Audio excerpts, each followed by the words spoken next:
los cristianos de todos lados te van a decir que hay un diseño inteligente y un ajuste fino, pero esto no salió de la nada.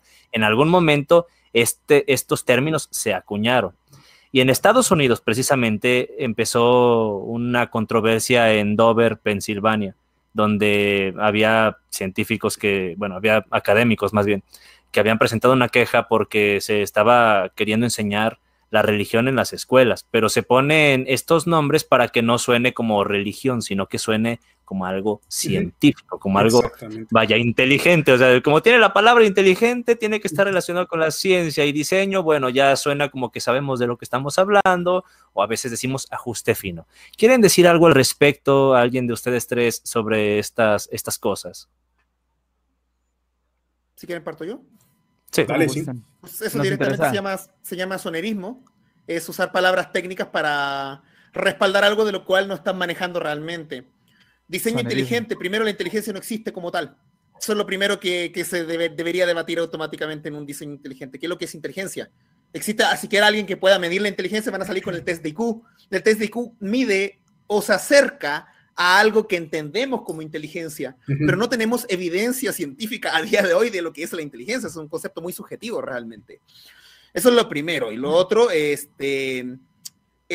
nuevamente la falsa dicotomía. O sea, ¿por qué a fuerza tiene que diseñarte a alguien? ¿Por qué no puede ser por otros procesos? Incluso... Una pregunta, ¿cómo dijiste que se llama? ¿Sonerismo?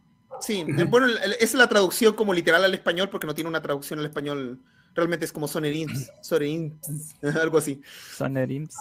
Sonerism. Entonces, porque lo estaba buscando y no lo encontraba.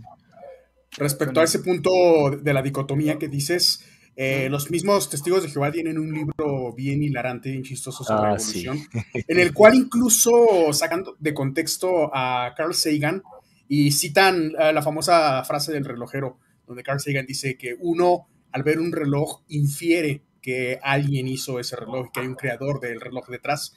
Y hasta ahí se quedan, cortan nada más eso como para que incluso Carl Sagan estaba afirmando algo a favor del creacionismo. Cuando realmente lo que Carl Sagan estaba diciendo, y es un punto muy importante, es nosotros como seres humanos tenemos un contexto sumamente reducido, porque para nosotros ver una botella, ver un vaso, ver un libro, inferimos que hay un creador porque conocemos sistemas de producción para que existan las cosas que nosotros conocemos. Eso no significa que en otras escalas, a nivel universal o a nivel materia como tal, deba de existir ese creador. Es lo que iba la idea completa de Carl Sagan sobre el relojero. Y lo sacan mucho de contexto. En particular recuerdo este libro de los Testigos de Jehová porque me tocó leerlo varias veces. Y es algo que como tal la doctrina del creacionismo tiende a hacer, sacan de contexto algún tipo de cosas así, porque la idea detrás de este pues ajuste fino, diseño inteligente, está completamente sesgada a algo que nosotros como humanos vemos como algo que tiene que ser creado forzosamente porque nosotros conocemos desde siempre sistemas de producción y sistemas de reproducción. No quiere decir que todo exactamente deba de funcionar así. Sí, bueno, yo en mis ratos libres caminaba, me encontraba con el testigo de Jehová, me pasaba una atalaya, me la llevaba a la casa y me ponía a leerla, la verdad. Así que sí he leído mucho la atalaya como para saber las posturas que ellos tienen. La leía justamente para eso, para saber cómo era que tenían la visión de la evolución. Y pues sí, es una evolución limitada a una época antigua de un sistema que ya no se usa, que es el darwiniano. Exacto, antes a lo que iba la otra pregunta que dejamos hace rato. Siento que parte de el fundamento del creacionismo está muy enfocado en tratar de atacar al darwinismo y no tienen ni idea, no se enfocan o de alguna forma tal vez algunos conscientemente evitan hablar de otro tipo de evolución, sobre todo a nivel genético, por ejemplo. Alguna vez estuve viendo ejercicios de regresión lineal para matemáticamente ver la función de los genes y predecir hacia adelante la evolución y leer hacia atrás procesos evolutivos. Siento que ese tipo de evolución no la tocan en el creacionismo y se basan mucho en tratar de atacar al darwinismo. Sí, pues que pues se entiende, o sea, no es que lo esté justificando, pero si no entienden una ruta metabólica básica, es muy difícil que entiendan algo más complejo como transferencia de genes horizontales, hibridación evolutiva, endosimbiosis seriada a partir de algas. O sea, realmente la proteómica, porque pues todo el mundo habla de la genética, pero nos metemos a proteómica y ya se pone más difícil la cosa. La astrogenómica, que ya sería el estudio genético de la vida en otros planetas, imagínense lo que avanza la ciencia. Entonces todo eso realmente es una cantidad de información brutal que una persona común, no solamente una persona religiosa, no la procesa. De hecho, ni yo. O sea, si ustedes me dicen, explica la evolución como tal, de manera científica, con todas sus moléculas, no puedo. Es imposible. O sea, es un armar de mucho, de toda la vida. O sea, ¿cómo resumo en una frase la evolución? Es difícil, y yo creo que ese es el mayor desafío que tenemos como divulgadores de ciencia, que tenemos que traer todo ese lenguaje complejo a algo que lo pueda entender cualquier persona. Términos sencillos. Y que lo pueda entender en un video, por ejemplo, de TikTok de 15 minutos, o sea, de 15 segundos. O sea, realmente está difícil el poder explicar la evolución.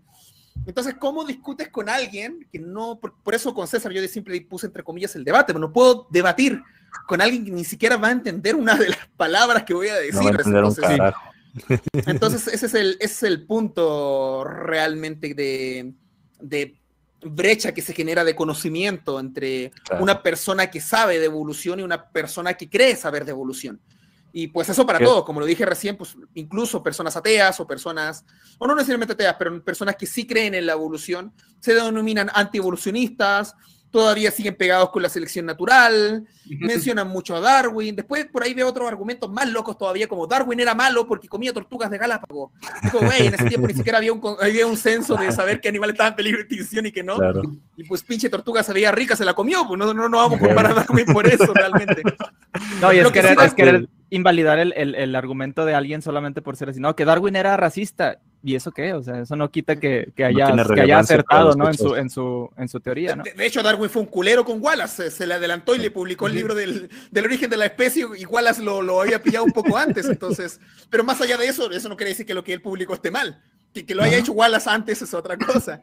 Pero, por ejemplo, si analizamos a fondo a Darwin, Darwin creía en el éter, que había una sustancia en el cielo mágica que se metía en tus órganos y así podías heredar condiciones para la selección natural, porque él no tenía ni idea lo que era un gen, porque no se iba a descubrir hasta casi épocas modernas por Rosalind Franklin. O sea, faltaba mucho tiempo siquiera para entender lo que era un gen o la herencia, que la descubrió Mendel también años después.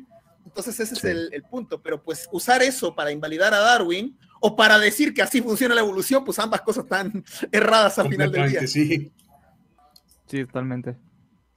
Oye, ¿tú has leído el...? Adelante. Dale tú primero si quieres. No, iba a preguntar sobre la síntesis moderna. ¿Qué puedes decirnos de eso en términos sencillos para que los mortales de a pie podamos entender de qué va este rollo? Vale, cuando la GFP sintetasa, no, mentira. Voy a lanzar así con palabras muy complejas, ¿no? Bueno, el nombre actual que tiene la teoría de la evolución, porque ya no se llama teoría de la evolución, actualmente se llama teoría de la síntesis moderna de la evolución ampliada, un nombre bastante largo. Sí. Funciona de la siguiente manera: en entender la evolución ya no como un proceso de selección natural, que sí hay selección natural hasta el día de hoy, sino que como un agregado de otras leyes naturales que ocurren para que un individuo pueda ir cambiando de generación en generación de manera ramificada. Ese sería como lo más simple que puedo decir, lo más complejo que hay en este momento. Simplificando la simplificación, imagínense que la evolución es como un árbol directamente, pero ese árbol no es como que haya un tronco y las ramas se diversifiquen en todas las especies que hay, sino que algunas ramas también se atraviesan entre ellas. Hibridación, transferencia de genes horizontales, etcétera, etcétera. Entonces podríamos decir que la evolución es un sistema extremadamente complejo por el cual los seres vivos cambian. A eso hay que agregarle otras cosas, como por ejemplo la ecología. La ecología para mí es una ciencia que hay que tenerle mucho respeto, porque el nivel de matemática que se tiene que manejar en ecología es cañón. Uno imagina ecología y lo confunde con la palabra tal vez ecologismo y te imaginas a Greenpeace. Pero no, realmente ecología es una ciencia, no es una postura social política, a diferencia del ecologismo, que se basa en las matemáticas netamente, y su forma de entender a la naturaleza biológica ya no es entenderla como un individuo, sino entenderla como un conjunto de individuos que trabajan en distintas funciones a través de lo que le llamamos biosfera, que es la capa viva del planeta. Entonces, ¿cuál es el punto de esto? Que cuando te metes con ecología evolutiva, pues se pone más compleja la cosa, porque ahora no solamente agregas los factores que entendemos por evolución para que este árbol funcione, sino por qué pasan estos procesos y cómo se pueden predecir estos procesos, lo que mencionaban recién. Entonces, en resumen, ¿qué es lo que se hace actualmente en evolución? Pues en un laboratorio, sin necesidad de estar analizando la morfología de un ser vivo, le sacas una muestra de ADN, estudias sus proteínas y haces ya cladogramas, estos árboles evolutivos, pero de sus proteínas. ¿Por qué? Porque ahora podemos saber de dónde viene cada ser vivo sin necesidad de tener un fósil. Ese es el nivel actual que manejamos en evolución. Y pues la mayoría de la gente no está enterada de eso, de que ya ni siquiera estamos en el nivel de tratar de comprobar la evolución. No, ahora estamos ya literalmente terminando de armar el árbol.